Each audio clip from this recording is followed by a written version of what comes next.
Bro,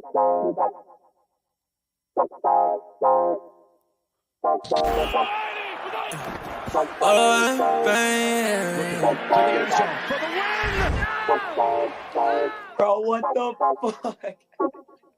Whoa! Yeah.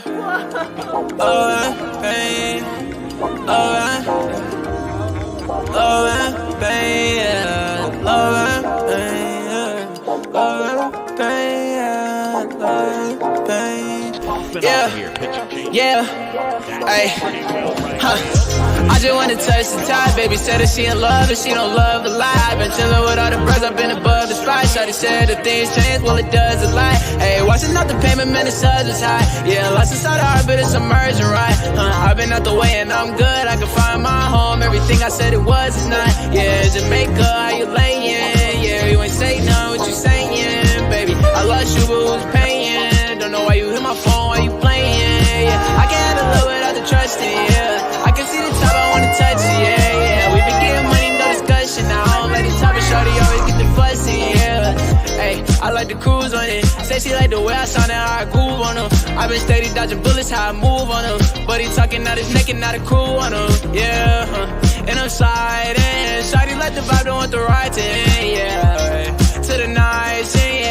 Yeah, to the nice end. I can always keep the cool, I'm never fighting. Man, I love is all the cake without the icing. Now I found new love, different pricing. And it won't cost my soul, no devices. Yeah, I ain't got a plan for it, I'm the man for it. Still, Brody couldn't stand for it, it's very important. I've been off the edge, I've been feeling the wind blowing. I can lose my head and my heart, but they been going. I just hit the head instead when it's dead time. I just lost promises, I regret mine. I just gained a lot of love on the west side. I'm the go, but I would never be the best guy. You might take me out of business like I'm Best Buy. Talk about the go to maybe soon, I know that's right. Yeah. Talk about the go to maybe soon, I know that's right. Thinking about the future, looking good, and it's the best side. I remember. Yo, what is going on, people? Welcome back to another episode of Ride the Tide Sports Podcast, Season 3, Episode 20. Hitting you with a Tuesday night, 7 o'clock episode. Yeah, I know. Sometimes shit gets a little crazy and you got to reschedule things and that. So you're getting your Tuesday night pod and then you're going to get your Wednesday night pod. So we're here with the college football and NFL recap, and we have a full squad. Me, McDilly, Tyco, Snoop Luke, The Wander. They're all here and they're all ready to talk football. How we doing, boys? I'm tired because I went to bed at 5:30 in the morning and worked at 11, but we good. Damn. You know, I'm tired, had a long day at work. Yes, that's the energy we need. I'm back here. I'm up. Yeah, we're good. I got a new chair. Solid Tuesday. You got a new what? Oh. Spinning chair? Yeah. You done falling out of chairs now? Well, here's the thing, is that my parents were like, we got new furniture for the upstairs kitchen because the old furniture was kind of, broken. So I said, well, I'll just take that seat right there as my new podcast chair. Thank you very much. And things all kind of worked out for me. And things worked out for them because they got their new furniture. So everyone wins. Now you don't have to spin and fall. Yes, Now I don't have to spin, I don't have to fall, and I can dance. I can see Dylan still falling for sure, definitely. But the just music's gone. straight backwards this How time. can I dance when the music's gone? Didn't realize it was like that. See? We're still good. And I get a little bounce on it now. Oh, hey now. That's Hey. what he said, eh? Hey. Fuck. Oh, hey. All right. Oh my. Sorry. All right. I don't know. With that being over with, let's get into football. Starting with college football, a week 7 review here. Let's dive right into it. Do we want to start with the number one trending topic here? I think we have to. Alabama. Beautiful game. Yeah, let's start there. Alabama goes down. The number 1, number 2, I don't know. They are really not Alabama like this year. No Bryce Young, but they fall to Tennessee, and Tennessee takes down the goalposts and takes them to the river and jumps them right in the river. I thought they had Bryce Young that They game. had Bryce Young. He played. Yeah. Did he play? Well, he played that whole game. Yeah. Even worse. Yeah, Bryce. I was watching and I was like, oh, Bryce Young, he's playing. And I was talking to my girl's grandpa, and he's like, yeah, he's been out there all game. And I'm like, yeah, I didn't think they could be losing this bad if Bryce Young was playing. And next thing you know, they brought it back, but they could not finish it. Well, he did his thing. Clock management at the end of that game, too. Bryce did his thing. Bryce had 455 yards and 2 touchdowns. A lot of times that's going to win you a game when you have 455 passing yards. But there's an exception because there's one thing that I just want to talk about. I need to get this out of the way, okay? It's been in my mind for 1 week, 2 weeks, 3 weeks. This is now the 4th week. 4th big game, and it's still a problem. Alabama secondary is not Alabama secondary. It's buns. It has been buns consistently. And I know that Walker is going to be probably the number 1 pick, and he is the best defensive player I've seen in football. But that doesn't excuse the fact that when your secondary is this bad and you let a man score 6 receptions, 207 yards, 5 touchdowns, and I'm talking about Jalen Hyatt, who only has 590 yards all year, that is unbelievable.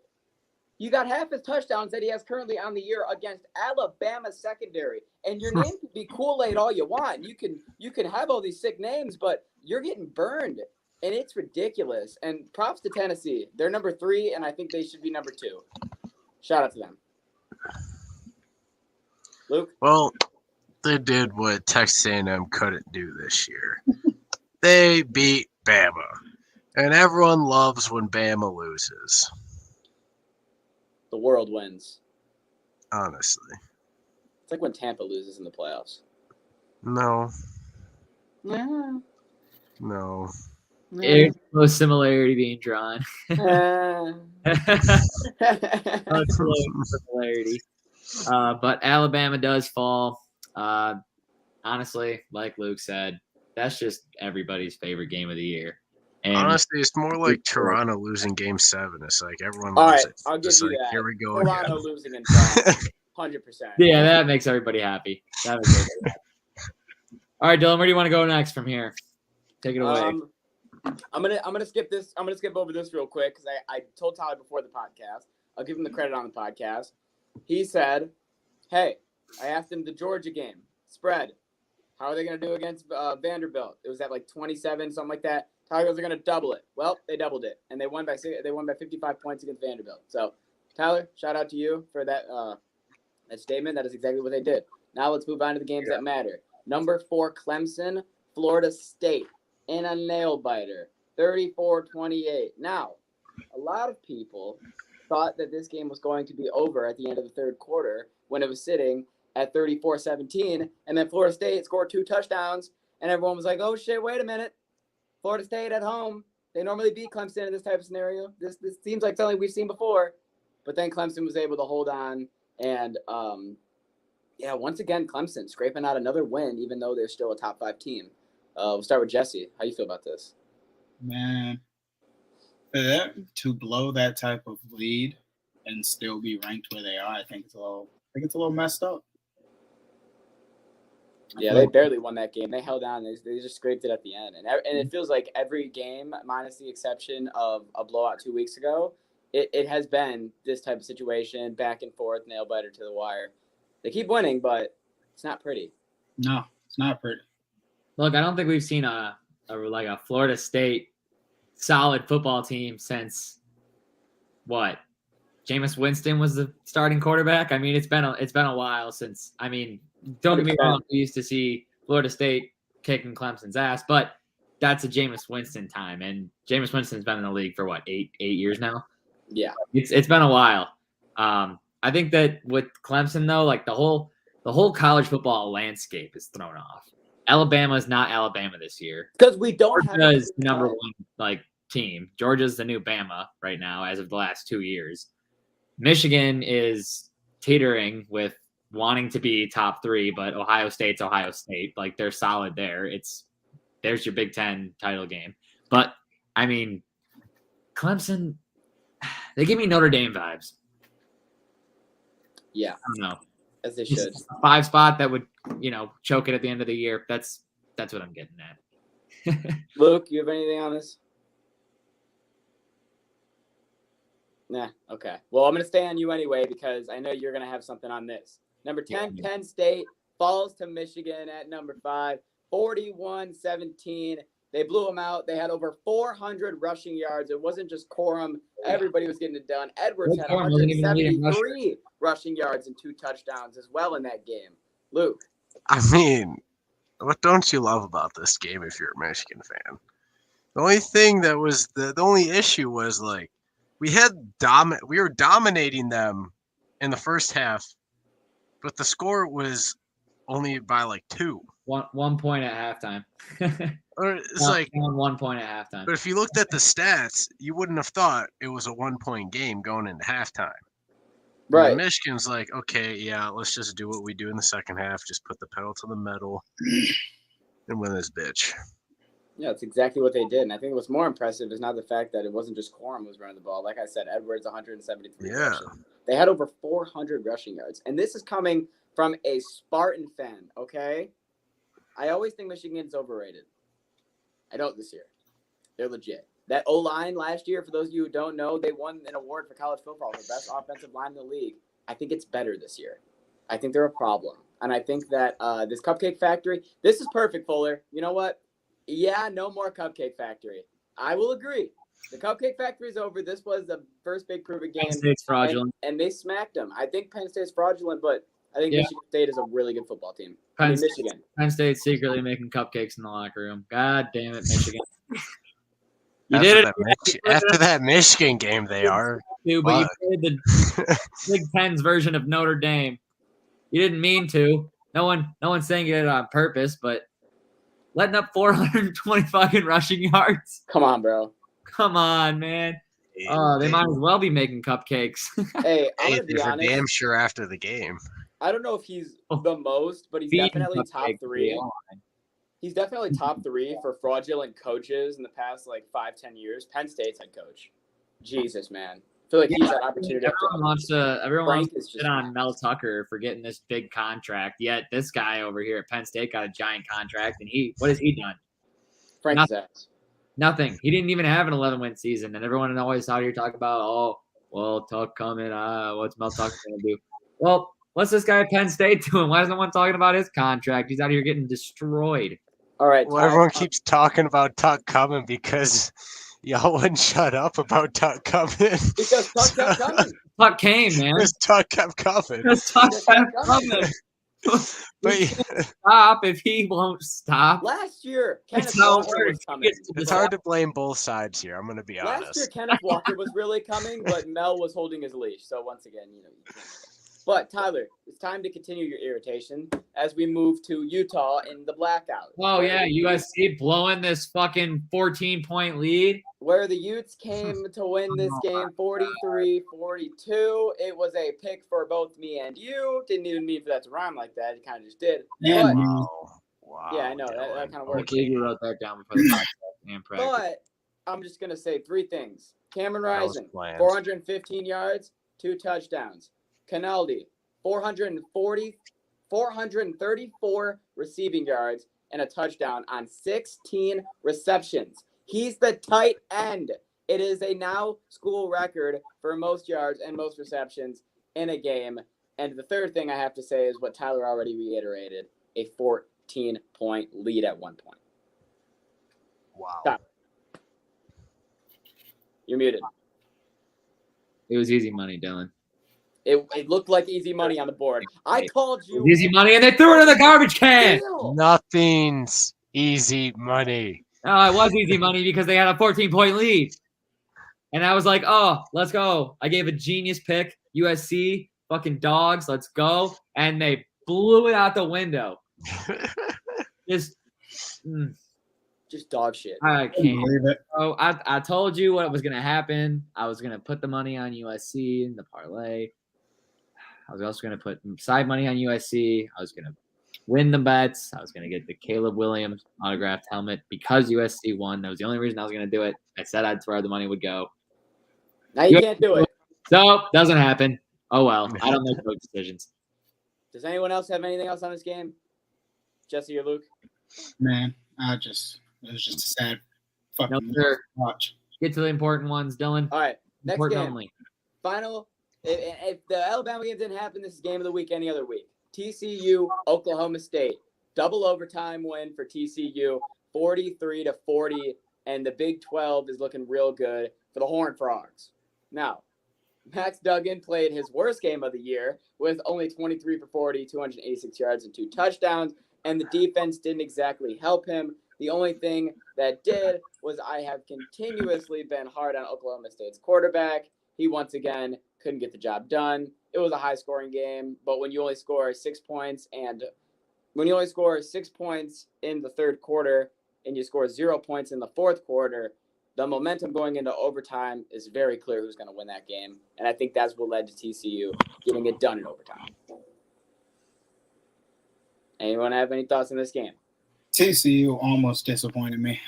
I was like, man, I feel like they got the power to beat these guys, and why did it have to go to 2 overtimes? Why do we have to wait to put on the offense until like the fourth quarter? It's tough. Well, I'm going to skip over a lot of these games. Kansas lost to Oklahoma. I hate to see it. But the last game I have to talk about is where I can go on my little rant because, Mississippi State, how you killed me on the inside this week. Now, Levis did not play. Okay, so I'm going into this game even more confidently to the point where I'm like, I'm going to throw a pick on it. Will Rogers, he's still an unbelievable quarterback. He's one of the best in the league, still leads the SEC in passing yards. Well, that didn't matter if you have a Kentucky rush scheme, because on 30 carries and 196 yards and 2 touchdowns, that's all that Rodriguez basically had to do was be given the ball, and he was going to pick up 5-6 yards every time, got in the end zone twice. Kentucky's rushing absolutely smashed them. Their defense stood on their head, and Mississippi State is now lost. They're now ranked like 23rd, 5-2. They have to go to Bama, and I don't like any of this. And the team that I was just so highly on and went on a really good tangent last podcast about how they are going to have to overcome some shit, I feel less confident on, to the point where now I don't think they're going to beat any of these teams, and this is going to be really bad. But I hope Will Rogers still goes to a really good football team. Fuck. That's all I got for college, though, Ty. You can spin this bitch to the NFL. Wow. Okay. For sure. Look, all I'm saying is picking Mississippi State as your team for the years as one of your teams is rather difficult considering. Dude, it's because I love Will Rogers. They have to beat Georgia. Like they got a pretty uphill battle. Tyler, when draft time comes around and you start doing your highlight film on quarterbacks when it's like draft time, because that's normally when you do it by, when you watch it on Will Rogers, you'll understand. I promise. You'll understand. Okay. All right, let's swing it over to the NFL. Remember the name. Let's talk Sunday. Let's talk 49ers. Let's talk Falcons. Falcons came out running the alternate uniforms with the helmets. Absolutely. I mean, won the game before the game started. Let's just keep it frank. They won the game before the game started because of that reason alone. They defeated the 49ers 28-14. Mariota, one of his best games so far, in my opinion, from what I saw. Falcons as a team, actually, for once, didn't blow a lead when I thought they were going to blow a lead. Held on to the lead and did it rather well against the 49ers. I could not believe the 49ers were playing so terrible. I was watching this game so utterly disgusted in the performance of the 49ers. Like, yeah, Ayuk, he had his 2 touchdowns. Jimmy Garoppolo threw the ball too much. He threw the ball too much. Everyone knows Jimmy Garoppolo gets too many yards, a.k.a. like 170 plus. They lose more. Yep. And that is what was wrong. If he has to be in a I need to throw situation, they will lose. I love this Falcons team this year, man. They're fun. They're 6-0 when it comes They're a to little betting. good, huh? They're 6-0 when it comes to betting the spread. So if you're betting Atlanta, you love them this year. When it comes to being the underdog, they are now 3-1. I want to say 4-0, but that fucking Tampa game is ridiculous when it comes to that number. it's hard not to root for this team this year, and especially when they're winning these games without Cordero Patterson. Now they finally remember that Kyle Pitts was on their team and threw him the ball a little bit and got him in the end zone. It says a lot more, hurts the 49ers' sake, but you got to remember how many people are injured, Jesse. That is the biggest factor here. Offensively, defensively, they have been fluffed with injuries, and I think that has been one of the biggest factors. And now that you see some pieces coming back, the biggest indication of proving this is that they've had 4 or 5 people that they said are going to return, and now they only have a 3 spread sitting against a really good team next week. So I think that the 49ers are going to be okay when they have their pieces come back, but this is really good for Atlanta. I like this Atlanta team. They're fun to watch. Like the Orioles. It's crazy because they have a whole nother quarterback that they thought they were going to feel the need to possibly play, but Mariota's doing his thing. He's going to do everything that quarterback that you're talking about, Riddler, would have been doing, using his legs and using his arm. Mariota's been consistently using his arms and more consistently using his legs. So, can't complain. Remember, he was under Derek Carr's wing. Before that, he was Tannehill. So, he's seen an interesting 2 quarterbacks play ahead of him. No, before that, it was, what do you call it? Because it wasn't Tannehill. It was that one motherfucker before him because Tannehill was still in Miami. And he what do you call it? So he ran the ball sorry to make this about Mariota, Tyler. I know you're getting mad. I can already tell. Oregon fucking is where he basically established his run game. Well, yeah. He came to the NFL, didn't do anything for Tennessee. And then I would say Derek Carr would be basically the guy that influenced his run game back in Oakland and now in Atlanta. That's probably the format that they had scheme-wise for Riddler that they're using for Mariota. So it makes it easy for him to just, run the ball in that format. Sorry, Ty, that took a lot longer than you probably wanted to. Yeah. I'm a Mariota guy, though, so you know how I feel. I like Marcus Mariota. Yeah, we all like Mariota. I think he's solid. I think that's the reason. One of the reasons the Falcons are 3-3. And hey, you know what? Falcons are out here beating good football teams. Take notes, Dan Campbell. He hasn't had a chance to bowl. Patriots and the Browns on Sunday. Bailey Zappi moves to 2-0. And the final score of this one, 38-15 Patriots. Bill Belichick is just out here out-coaching motherfuckers. Straight up. He's got his 324th win, and he ties Hallis all time. This man, Bill, is creeping. It's about Bill. It's all about Bill. Bill is out-coaching other coaches and neither.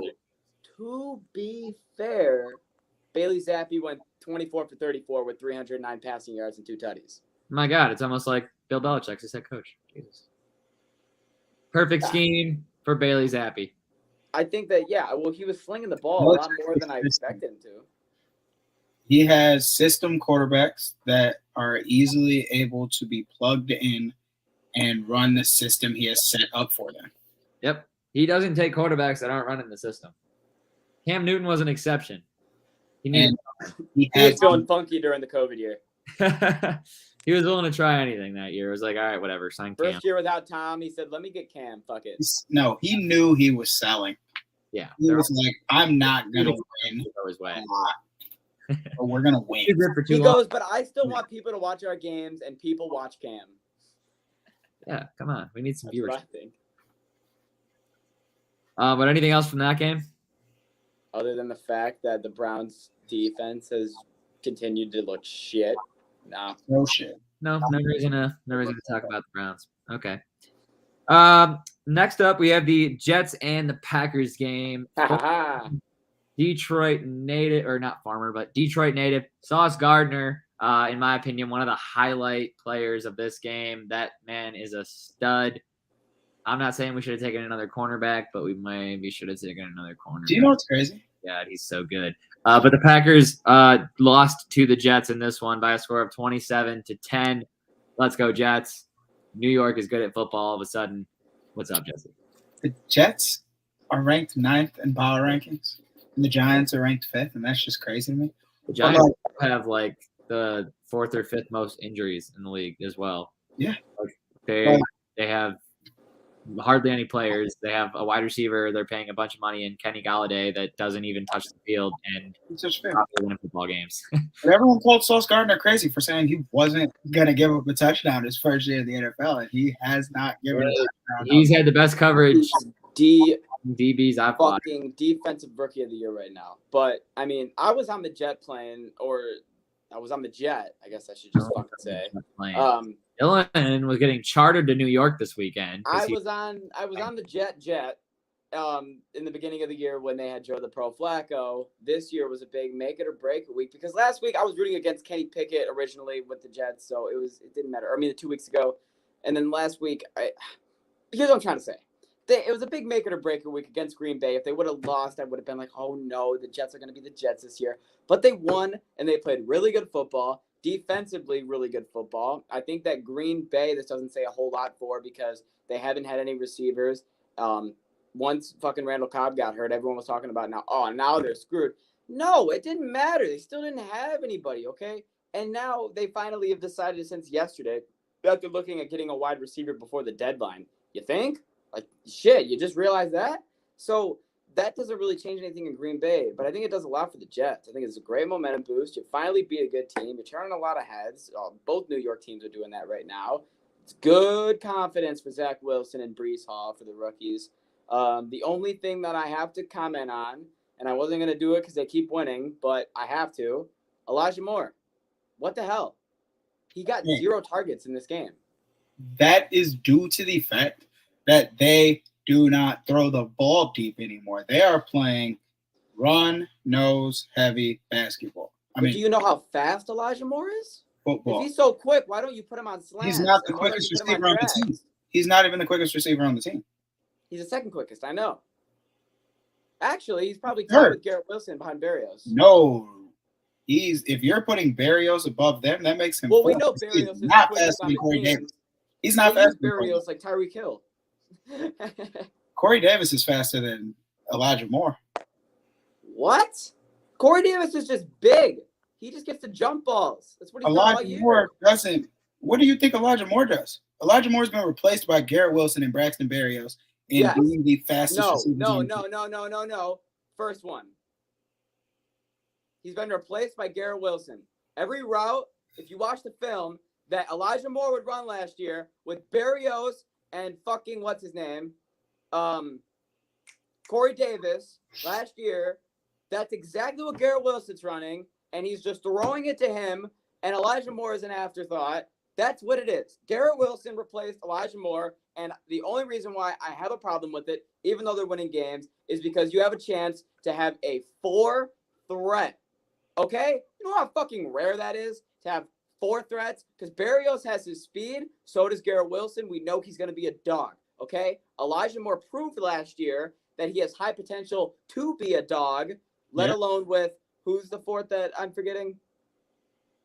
Rawr. Couldn't tell you. Garrett Wilson, Elijah Moore, Berrios, Breece Hall, and Corey Davis. He's proven that he's the wide receiver 1 in the team. So, like, you have a chance to have 4 threats with Zach Wilson, make his job easier. His job is easy. I don't Garrett Wilson on the inside, and he gets the best space. He creates the most space out of all of their receivers. But did you see there was 4 plays? He beat his man open, and on 2 of them, Wilson took a fucking sack. No trust in him. I don't know. Maybe it's practice. Why? We don't know what he's doing in practice. He was your top guy last year. Where'd the trust go? That's last year. What's he doing in practice now? We got to find out. We don't know. I just don't understand that. That's just doesn't, and that has nothing to do with fantasy. I dropped him. Okay, that has nothing to do with it.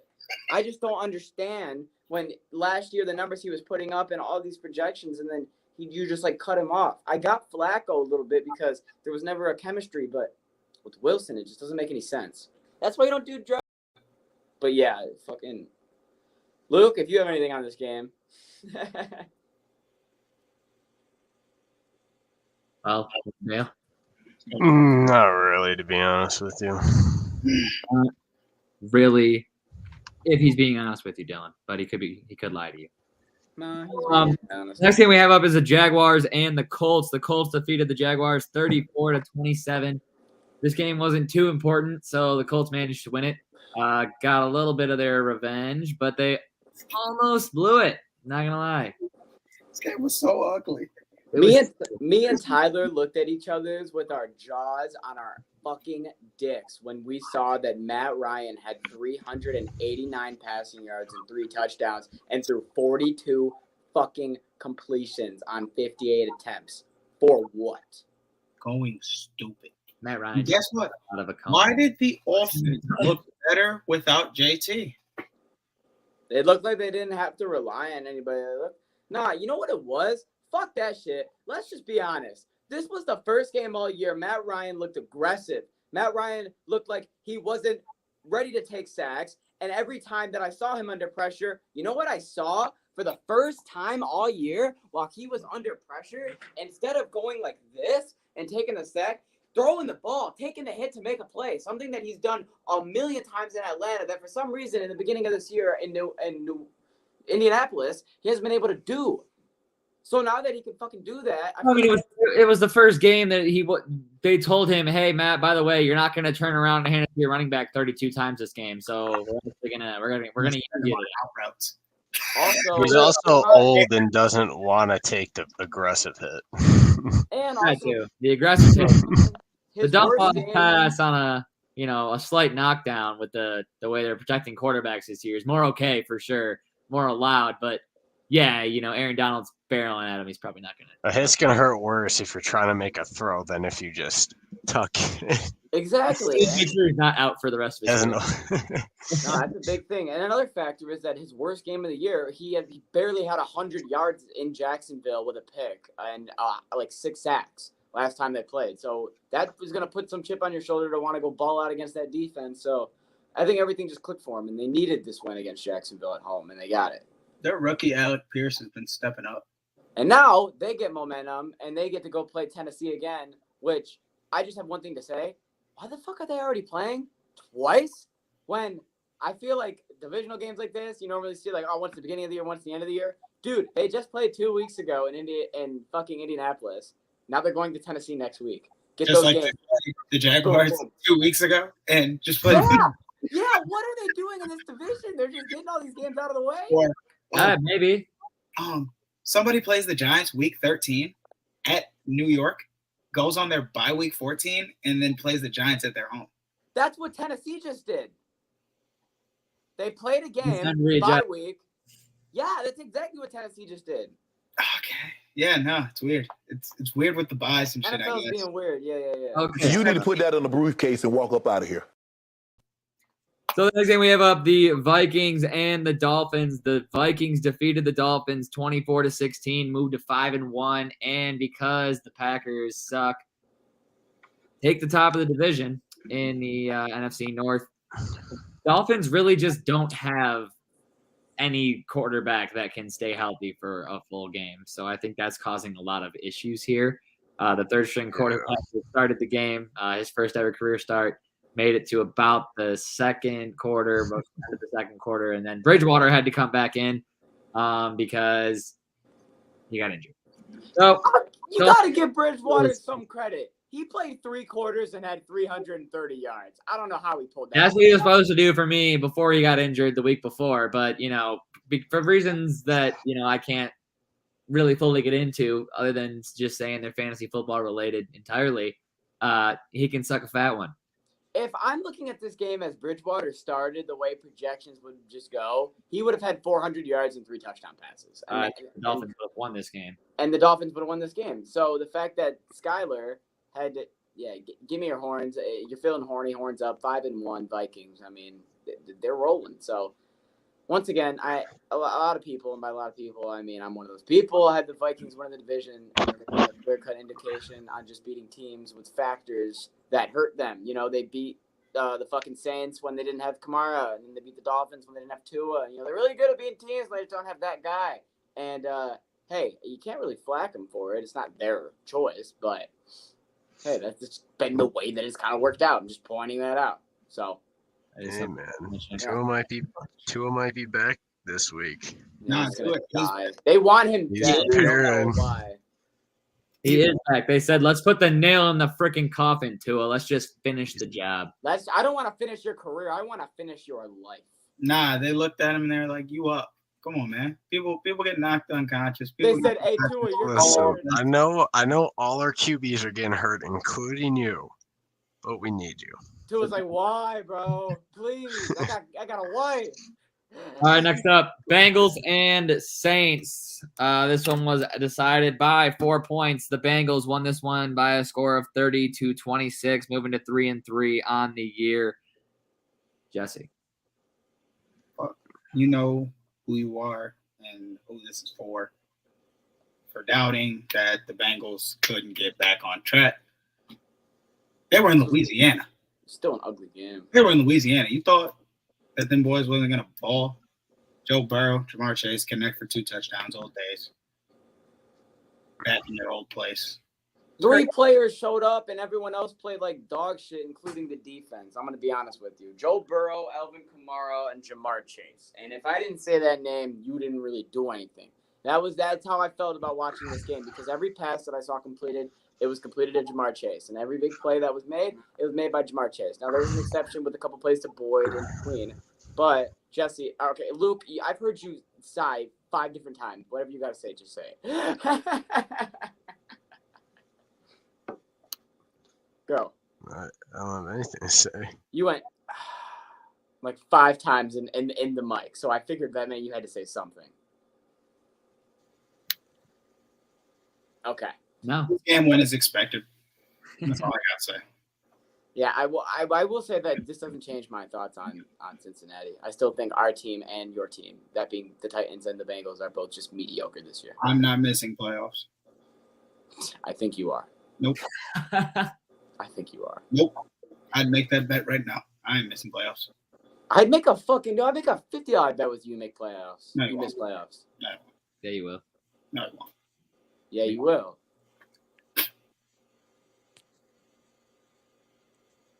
This is as official it's going to get right here, folks. That's a bet if I've ever seen one. Next game we have up, the Ravens and the Giants. The Giants are 5-1 this year. Beat the Ravens by a score of 24-20. Someone has to bitch about Lamar Jackson. Let's hear it from Jesse. Bateman is not that important of a receiver to where it completely discombobulates this offense to the degree that the only person that was doing anything was Mark Andrews. Devin Duvernay disappeared. Everyone disappeared. Next week, because the Ravens signed wide receiver Deshaun. He overthrew him 4 times. Game. Lamar played like dog shit. And Lamar, Let me get started on that, man. Dog, not only were you choking up your throws that you have been making, like you were making them before this game, and then when we got to this game, you couldn't make those passes at all. And you're not like, yes, you had 50 rushing yards, but the amount of times I saw the pocket break down and he had the gap to run, but chose to sit in the pocket was ridiculous. You are not a pocket passer. I don't know who's in his ear trying to act like he's a pocket passer. If you get 75 fucking yards, get the 75 yards. If you're going to run 100 yards, run 100 yards. Why? Because you're a dual threat quarterback. If you're staying in the pocket, you're not dual threat. I don't get him. Why does he not trust his receivers? Why does he not trust Hurts play? And that is how Lamar should be playing. Lamar threw to tight ends 16 times and threw to wide receivers 9.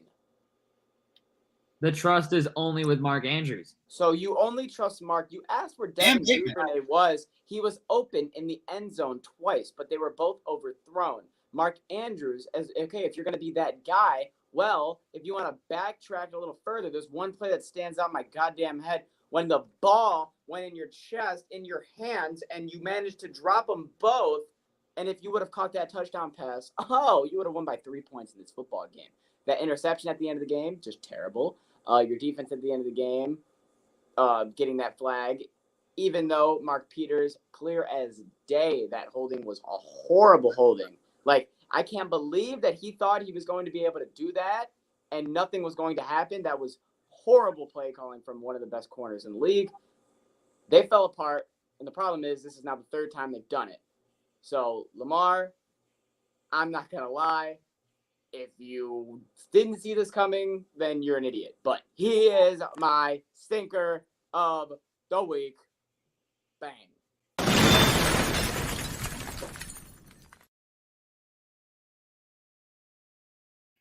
Absolute doo-doo. Third week in a row, Lamar Jackson only has 1 touchdown. You've gone 3 games, 3 touchdowns. Started the season with 11. Now you have 3. And you've thrown an interception in every game. On a contract year? That's not how you want to ball. Hell This no. got to get wrapped up. Somebody got to talk to him. And I don't think Deshaun Jackson is the answer to his fucking problems. But Sean Jackson is going to come in and do us about what he did last year for the Rams. Ain't a damn thing but a deep threat. He's there to be a deep threat and get overthrown by Lamar. It's simple as fuck. how is he overthrowing? That's my question. Like, bro, when did you get the arm to overthrow? Yeah, bro, you didn't have an arm before, and now you have too much of an arm. Figure it the fuck out, Goldilocks. He used to underthrow. Now he's overthrowing. Now we can talk to the what the fuck moment of the week. Yeah, let's get to that. So, what the fuck? The Steelers beat the Bucks 20-18. Trap game. I said it. Why? Yeah, you called it. Tyler said it at Bucks halftime. was tripping. At halftime, I was like, you know what? This is going to be the trap game. Tyler walked up past me at halftime and goes, trap game. And I was like, this is going to be the one. Kenny Pickett had a solid game. Like, it was only 20 points, but he played a solid game. Yeah. Huh? What do you think about that? No? He played okay. You know who? You know who else played? You know who else? Say something nice about Kenny Pickett. Hey, Say something nice about Kenny Pickett. You know who else played? Gone forever, Aaron Hernandez. You know who Say else something played nice about Kenny okay for 3 games last year and still walked out being the worst quarterback in the league? Zach Wilson. So I ain't fucking judging shit. Say something nice. I like his hair. That's the nicest you'll get. Okay. But I'll shout out. Hey, Football you know what, related. bro? You know what? Okay. Shout out. Chase Claypool came back to life. Whoa. Where the fuck did he come from? 7 receptions, 96 yards, and a tutty, and then he's doing dip after the game, buzzing? Like, That's him. What are you talking about? First ever Last dip. year? First What are you ever. doing last what year? do you mean that's him? Where's he been? Did he die? He's a stretch guy. He doesn't give it to you the whole season. We saw that last year. Yeah, he had 4 good games last year. They don't play. He's in not- the fucking 6th game of the season. He's so for literally. 5 weeks you can go mute, and then that doesn't give you no. do you That think he's doesn't gonna give trade? you an excuse to ball out in week 6. Like, oh, I'm back, guys. I never left. No, you weren't fucking here weeks 1 through 5. Why he's That's in the trade talks. inexcusable. That's why he's in trade talks. As he should be. Claypool You know could where be he's gonna gone. end up? Fucking Green Bay, and have fun. No, He's not Green gonna do Bay shit needs there to go for out. him. Green Bay needs to go get Odell. They're Oh tripping. man, hey, I'm not gonna cap. You give him to Green Bay, I bet you Aaron Rodgers turns him into something. Don't say that. Aaron 'cause he will. Rodgers would make him.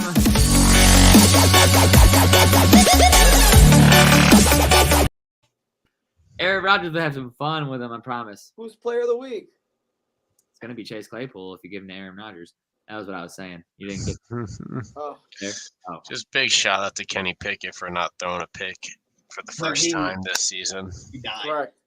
He You want to died. know why? Because there's one thing I got to talk about real quick, and it's the biggest thing about it.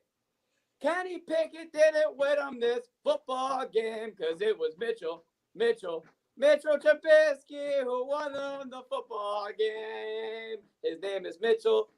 He is an MVP, and he came in when he was in need. And what did he do? He balled out, and the Steelers won, and there was never a doubt because Kenny Pickett, he still sucks, and Mitch got the dub. I said Mitch No, he didn't. got the dub. No, he didn't. He doesn't get the dub. That's the biggest thing you need to know. He doesn't Mitch get got the him dub. this dub, and I won't say that it was Kenny. Shout out Mitchell Trubisky. Hopefully Read the he's stat getting sheet. something. Read the stat sheet. Kenny Pickett. He got the I don't win. give a shit. I watched who came into quarterback. I watched who helped him maintain that lead, and I watched him steal that game away with that pass to Claypool, absolute dot on the sidelines at the end of the game, thrown by Mitchell Trubisky. So shout out Big Mitch. What's going on, guys? Tyco here, taking a quick break in the action to tell you about sixpackcoverage.com. you can go on there and check out all your favorite sports, finance, food and travel, fitness, and entertainment podcasts. They've got it all on there, as well as content from all of your favorite colleges, with more on the way and more added every day. So make sure you check that out, as well as the merchandise tab. Be sure to get all of your six-pack coverage gear at the merch tab there with the hats, flags, all that good stuff. Make sure you guys check it out today, sixpackcoverage.com. All right, the next game, Dylan. Oh, Jesse, yes. I want to say one thing that I forgot about when it came to the Falcons game. That was Kyle Pitts' first touchdown on U.S. soil. Yeah. Wow. Good job, Kyle. You piece of fucking shit. Where the fuck have you been the first 5 games too, Kyle? Yeah, let's hear that, huh? Yeah, Where's Kyle, that? you're not Give on the same, dog give either. the same rant, Dylan. You want to know why? It's because Kyle and fucking Chase have been sitting in the same bus with the label nothing. That's what the label is. Because that's what they've been doing week 1 through 5. The nothing bus. Nothing. They're in the nothing wagon. And they're falling down a hill. And this week was the first week that somebody finally knocked on the wagon and said, yo, get out. We got other people that want to do it. Hey, Kyler Murray and Lamar Jackson need a spot. Move the fuck over. Yeah, it's not a big bus. It's a short bus. Next game we have up, the Rams and the Panthers. The Panthers still can't find a way to get a win, even against a struggling Rams team. The Rams find a way to get one, though, moving to 3-3. They are 24. They win 24-10 in this one. The Panthers fall to 1-5. It's made me sad. Something interesting in this one, though. There was a trade that happened right after the game. It essentially happened during the game. Pretty much during the game. Yeah. With Robbie Anderson getting a little heated on the bench with one of his coaches, who then the Panthers then asked him to leave. And you can kind of tell that he wasn't going to play for the Panthers again after that. Dude, I'm not going to lie. You could have wrote this trade the second Baker Mayfield got signed to be a Carolina Panther. This man was mad last year that he wasn't getting the ball. And then he comes out on social media saying he doesn't want Baker. He's got a problem that he doesn't get the ball. And he has a quarterback that's going to come in that he doesn't want because he knows he's got to still not get the ball from him. That quarterback comes in. He's still not getting the ball. He's getting frustrated because now they're just losing games. And he can't fall back on the excuse of McCaffrey's health or injured because he's still here. McCaffrey's in trade rumors. There's no reason for him to want to be here. Whether that he planned on doing that shit in the middle of the game or was heat of the emotion, I don't care. I think he got the best possible scenario he could have got. And now he's all up out of there and gets to play wide receiver 2 behind one of the greatest wide receivers of our generation, DeAndre Hopkins. So I think it kind of worked out for him. And now DJ Moore is fucked and needs to think of a way to get traded out of Carolina. So don't be surprised if you see another outburst from DJ Moore in the middle of next game. Because he knows when CMC goes, he is going to be the next Brandon Cooks. They're so trash. Carolina's downhill as hell.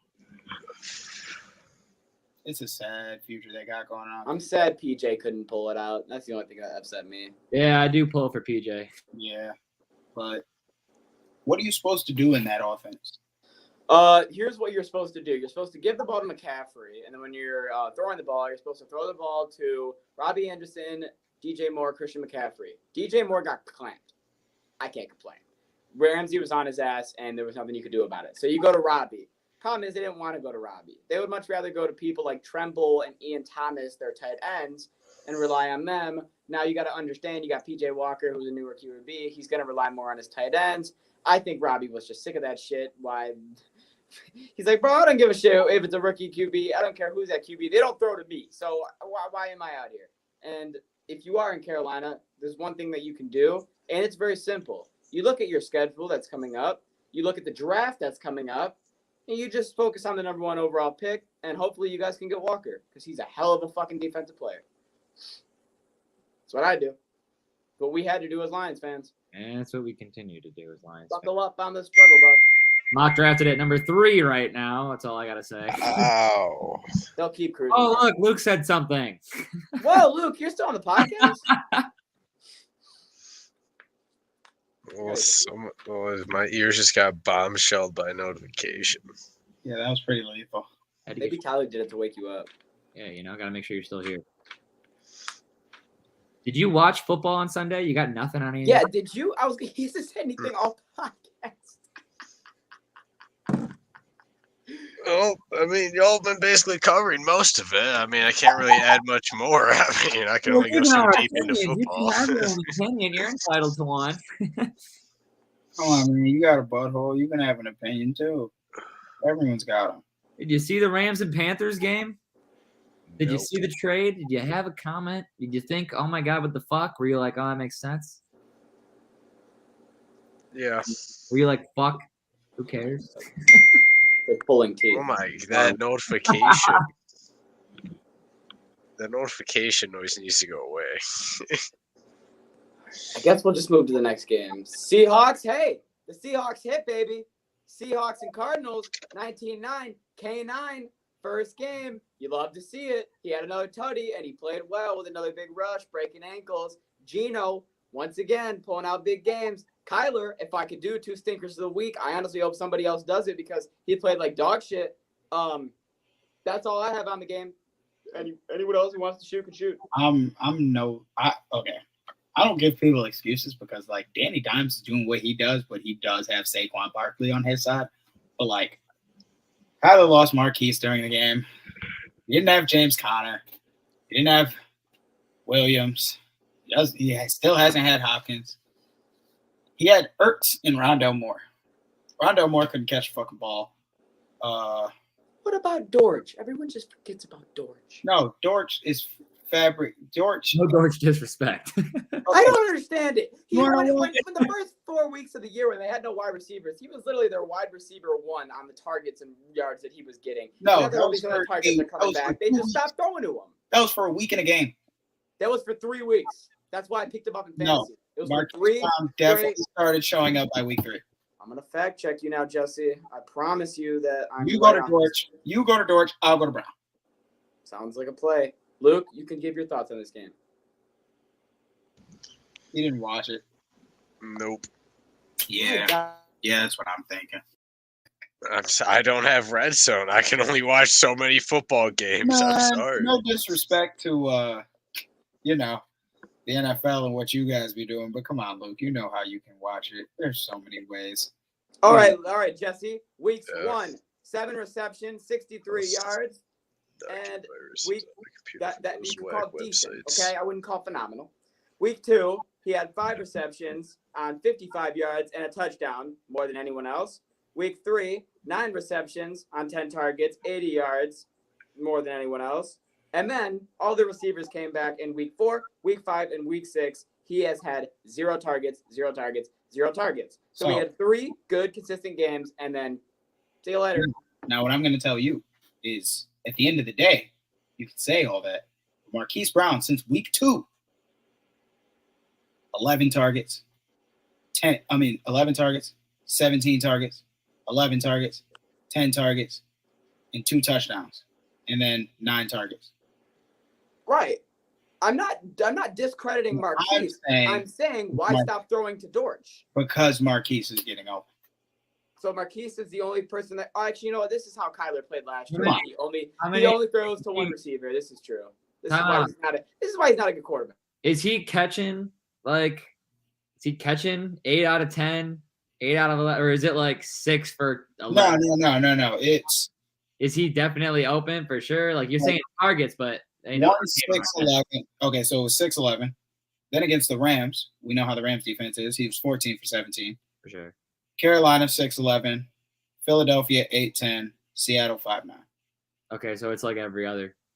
You have fantasy play him next week. New Orleans. He's dead. But no, he's out for 6 weeks. He's not playing anybody. A little bit. Yeah. Marquise Brown. When he comes back though, 6 weeks from now, that's the game. 6 weeks, he will be up against. They're gonna have 2 wide receivers now. It's gonna be Chargers and Hop and Robbie. He won't play when he comes back. I think they'll ship him to the bye week because their bye week's the week after he returns, quote unquote. I agree. Depends on what kind of spot they're in. Yeah, If they need a win, they might be like, "Hey, get your ass in there, buddy." and it'll be against the Chargers, so it is what it is. We'll know by. Buffalo. All right, go ahead. Break this one down, bitch. Fuck. Buffalo. What'd you say? Go. Go ahead. Oh, Buffalo. I know. Kansas Go ahead. City made it very clear at the end of the first quarter that this is going to be a defensive game. Actually, the first thing I thought about when the first quarter ended was I thought Jesse, when he said, the only thing I got is this is going to be the over. And I was like, damn, that's actually not going to be the over. This is going to be a defensive duel. That's exactly what this is going to be. So I had fun watching this game, even though it was a defensive game. There were some picks. There were some fumbles. But, hey, Josh Allen hurdled a man. I watched Mahomes throw 300 yards as well as Josh Allen. They each threw 2 touchdowns apiece. The only thing that was finally stood out was somebody besides Josh Allen ran the fucking football for Buffalo. Yay! They showed some type of rushing game. 85 yards for Devin Singletary, and they finally got a rushing game going. And the fact that it was against Kansas City is actually a lot more surprising. But Stephon Diggs, he did his thing with 148 yards and a touchdown while his uncle was there. If you haven't seen that clip on Twitter, I suggest you watch it. Oh, why does Stephon Diggs have like that? The best uncle? No, he has that uncle. Yes, but the uncle you want. The beginning of the video, because the beginning of the video, he's stumbling a little bit down the stairs. Also, of course, he has 2 phones, right? One's a flip phone. Okay. He has 2 phones. One's a flip phone. He's stumbling down the stairs. He looks back up towards the camera, looks around, and goes, "Hey, I still made it, though." Because he was, of course, late because he was that uncle. Stephon Diggs has the stereotypical that one uncle. And he's all excited, though. You know Stephon loves him, right? Like, they're tight as fuck, but the best part was all the family functions. He's always acting out of pocket. The best part was the guy next to him was like, "You got somebody on the team?" He's like, "Yeah, my nephew plays." "Who?" 14. Bro, he didn't believe him. Stephon Diggs? He didn't believe him. He didn't believe him. Stephon Diggs walks I wouldn't have believed him either, bro. Gives him a hug. He's like, "Oh, okay." Yeah, after he got his cleats after the game and Stephon told him that I love you, maybe some people were like, all right, well, shit, he's not crazy. People are like, let me touch him. He goes, "No, he's going on the mantle." He's there on the mantle. Does anyone have anything on Kansas City? I mean, it was a good game. It was a solid game. It was just like from these two. It was their defense has stepped up. Wait, can we talk about Troy Aikman real quick? In the first quarter with like 8 minutes left, said this feels like a 24-20 type of game. And that's how it ends. And he's the one calling the game. You know what pisses me off? You know what, NFL? It's a little fishy. No, it's fishy because if Kansas City would have won the game, it would have been 51, and that was the over-under. So either way, at the end of the day, they had everything covered, and I just don't like that because those two teams don't usually score that little and play that bad on offense for like a full game period. Like, yeah, they're both second-half teams. They'll throw up 30 points in the second half. It happens. But I still feel like they were playing really funky. This is one of those games, Jesse, where you can't even say they played bad on offense. When you're throwing 300 yards and a couple tutties apiece, you can't say anyone's playing bad on offense. You got to just throw out the fact that they're playing really good defense first half, and that's what it was. 25. It's the point numbers that I'm saying are, low. They're low. I know, but like it's like when people look at I feel like when people look at football games or baseball games or not hockey games, but in the aspect of low scoring, that it was a boring game. Who wants to watch that? It's not always the case. Sometimes there's really good defensive games. Now, there's exceptions when you have an 18-inning one-run game in baseball, or you have the fucking Thursday night football game with the Colts and the Broncos that we saw. That's a different story. But I think low-scoring games like this, or even the Monday Night Football's ass. But like the games like this, these are good. I enjoy these type of games. Good defensive games is what I mean. Yeah, the defense stepped up, like I said. I just feel like the offense wasn't clicking in the first quarter. It was that first quarter that was really, really weird of them.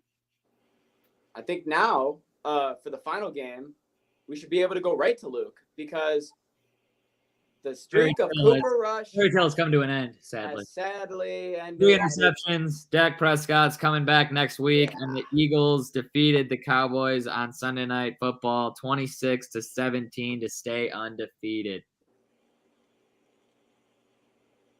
You're muted, Luke. Dak should have been playing this week. This is bullshit. Cooper Rush shouldn't have been playing. His streak should still be alive. But Dak wanted to be a bitch and wait one more week. And then, I mean, after that, I was like, this could be the end. It was the end. Because we got to see a little bit of Cooper Hush. I am not mad at Cooper Rush. You turned so quick. Ooh, that game was not pretty for him. He got set up for failure. He had to go against the second best defense, in my opinion, in the league, right behind Dallas's own. Did I say I tossed him away from my loving grasp of QBs? I mean, you immediately said Dak should have. Yeah, you switched up the second you started talking. Because Cooper Rush should have never been on that football field. No, it was how it worked out was Dak was supposed to come out. So, he was preparing the whole time. Then it's like, okay, last minute, Dak's sitting out another week. So he's like, oh, shit, now I got to play another game. Hey, man, mess with the guy's head. Luke wanted Dak to come out this week. No. Luke wanted Dak to come out this week in Philly and do what Cooper did, throw 3 picks, create the narrative on why he's not that guy and Cooper is that guy, and have Cooper Rush be the starter going into the next week. True or false? Hey, I don't play into some of these conspiracies, but that is exactly what you wanted. Some people want greatness for other people, want to see other people shine, want to see other people fall. That is exactly what you... Tyler, Jesse, come on now. There's no way, bro. Hey, look, all I'm saying is he was looking at my fantasy lineup because he was like, oh, I got to play Tyler next week. And he was like, oh, is Dak coming back? Oh, Dak's coming back. No, he's not. Maybe if he comes back against the Eagles, he can get injured again. Oh, no, he's coming back against the Lions. Oh, no. So you wouldn't talk about someone the Lions. Oh, is he now? You got Russell Wilson, so everyone knows how that goes. Ooh, I got the Bills defense on a bye. I'm about to big dick pick up the Lions and play their defense and shut down Dak. Oh my God. Who the fuck is that guy? What? Luke, you're insane. What the fuck? You're literally insane. I have no words, bro. Just go to Monday night. No. Luke, are you saying this now? Would you like to say this early? How you feel about this Cowboys-Lions game that's a week from now? Rawr. All right. Monday Night Football. Well, Chargers. This one's interesting. Chargers, you know how he felt about the Monday night game, too. Monday Night Football. Herbert with the most completions and passes thrown ever in a football game without scoring a touchdown. 37 for 57, 238 yards. And the biggest takeaway I had from this game is first half, I watched a football game.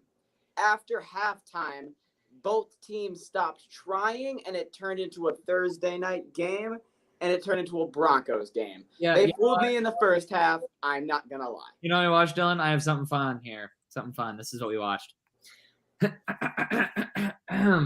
One of these missed, but the rest of them hit. Under 45.5 points, Justin Herbert under 264.5, Russell Wilson under 233.5, Cortland Sutton under 68.5, Melvin Gordon under 14.5, Mike Williams under 68.5, under 22.5 total points in the first half. That's the only one that didn't hit. Under 22.5 points in the second half total. Under 25.5 total points for the Chargers. under 20.5 total points for the Broncos. Why did I do that? Because all the primetime games have been pretty shitty, despite some Sunday night football games. But All right, Monday night and Thursday night, pissing me off. Unders galore. Why? Tyler. Why? Why I does it have do a proposition that could cheer you up, okay? what? Because What do you think of this? Money, you're probably First time ever, we bang a Thursday night lay right now on this Saints-Cardinals game. right this second. Right now, us four. We each do one. We make it like a 4-5. We do a 4-legger, and then we do an over-under. I say we give ourselves a talk about how Let's do it. awful this Broncos team looks. I mean, it's been. This is I on mean, the fly, and I'm totally supporting it. I think it won't be like too big of a blowout. Barkley down the sideline. Saquon Barkley. You don't fuck with Aaron. Some teams, it doesn't matter. I think it's going to be a very mucky dub. And it's going to get ugly. They have the chance to lose themselves a game, probably. Diggs! Sideline! Touchdown! Unbelievable!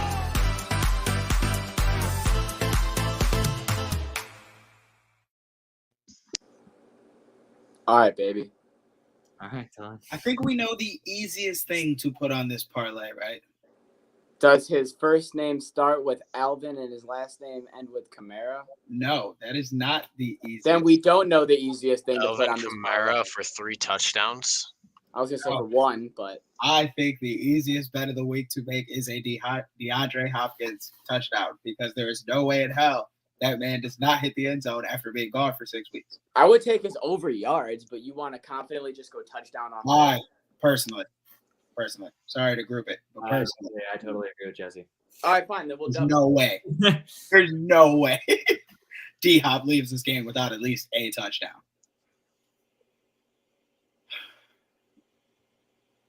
We don't. Fuller's asking. Here's what, hey Fuller, what you gotta do on this podcast sometimes is when Luke says some things, you just gotta keep on moving, bro. He's a nut sometimes, but he's It's occasionally like me.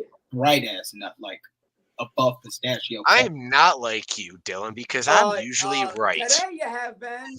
You have said fucking. 2 That's where minutes we worth of shit, separate. And 1 minute of the 2 minutes you've said was blasphemy. So you've been wild. My blasphemy turns All into right. greatness.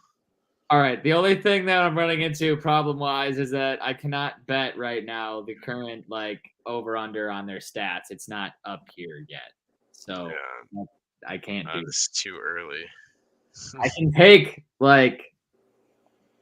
spreads and touchdown scores and whatnot, I don't have all of them. but there's not a lot there. So it was a good idea, Dylan, but we're gonna have to dive into that. First drive result. We can do that Give tomorrow. me We can do that tomorrow. any other plus 500. But yeah, let's get Safety. to the topic of the Broncos here, Jesse. Man. First of all, Melvin Gordon, they don't even trust him anymore, I guess. They want the ball to go to Latavius Murray. He had 17 rushes. Mike Boone barely got playing time. And then Russell Wilson decided he was going to play like a real quarterback in the first half. But in the second half, Sutton barely got hit. Judy had one big catch. Tight end had one big catch. And they just look like they can't move the ball for real. Now, don't get me wrong, Russell Wilson might have a leg injury low-key, like that's what they're saying. But at the same time, a couple weeks ago, it was the shoulder. So I think they're just making excuses for the fact that he's playing like garbage, and they realize they may have wasted at least $150 million. 100%. Top receiver, Cortland Sutton. 2 receptions, 14 yards. KJ Hamler. 2 receptions, 40 yards. Jerry Jeudy. 3 receptions, 50 yards. Bro, there's at least 2 to 3 clips from every game too, where the receivers are wide open and he doesn't throw them. And what makes it a problem is I haven't really been looking into it that much because to me the Broncos have been like this the past couple of years, so it's just like, oh, this is just how the Broncos have been. You know, this is what they do. They go. This out is not a Broncos roster that should be doing this. They have been known to go out and lose boring games, but when you look at the high caliber, Jerry Jeudy is a high exciting player. So is Cortland Sutton. So is, I'm not going to say anything about Williams because he's injured, but I would say Melvin Gordon has proved that he has been in the past. Russell Wilson 100% is. That's just on that offense. And you know what they've done? You can't say is, not this year. Was, yeah. Russ didn't cook last year. Russ didn't cook this year. It's bad. Luke, you got comments on Russ Daddy here? I know you are a Russ supporter.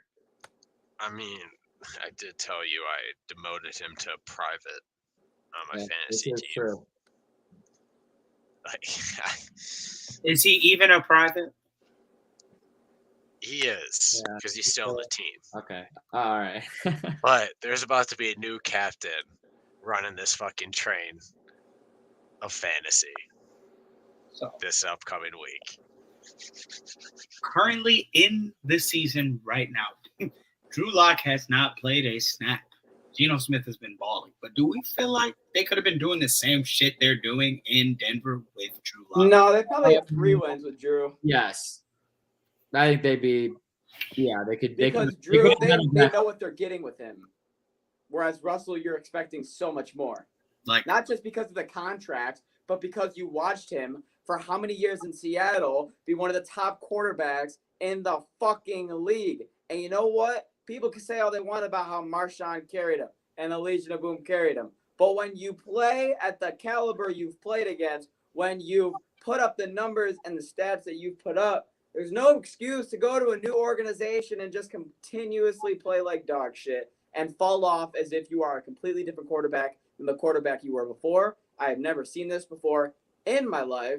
I've never seen a high caliber player go to a new team and just completely forget how to play. But it's bad. And having a head coach that doesn't know how to coach is the worst cherry on top. It's honestly just like a piss on top of your shit. So, yeah. That's how I'd probably wrap it up. Does anyone else have anything to say about football in general, or wrap this up into tomorrow? I mean, you kind of silenced me with the whole piss and shit. Yeah, what the fuck?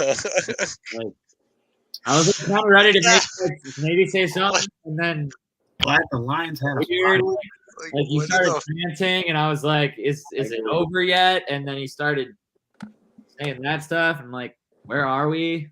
What the fuck was that statement? But it's an accurate statement. They're shit. I mean, I can't say the cherry on top when this isn't a Sunday. This is a shit. Let's call it a shit Sunday. You don't got to get into specifics. I made it a little too specific. It's all like, right, that's what I well, if it's a Sunday, you guys want me to tell you the toppings? The hot fudge. Here you go. Oh god! All right. Why did you? Okay. All right. Now we're getting into. You had to say hot fudge. Straight up. Man. Straight up. Anyways, if you want to see a little bit more of us and you want to see some more podcast action, you're going to head over to Six Pack Coverage. If you want to see us on YouTube, that's going to be the same thing. Or just head over to the Ride the Tide Sports Podcast on YouTube and subscribe there. If you're on Twitter, you're on YouTube, whatever platform you are, I want you to like it. I want you to share it. I want you to tell your friends, hey, guess what? Check out Ride the Tide Sports Podcast. There's 4 guys and they're pretty fucking awesome. That's what I need you to do. It's pretty simple. It's not that hard. If you want to see our socials, Ride the Tide 586 on Twitter and on Instagram. If you want to catch us, you don't have to wait very long. You only have to wait about 24 hours because we'll see you tomorrow night at 6:30. You're going to get your hockey. You're going to get your baseball. I'm McDilly, Tyco, Blue Blue, Wander. They're all being here. You all have a good night. See you.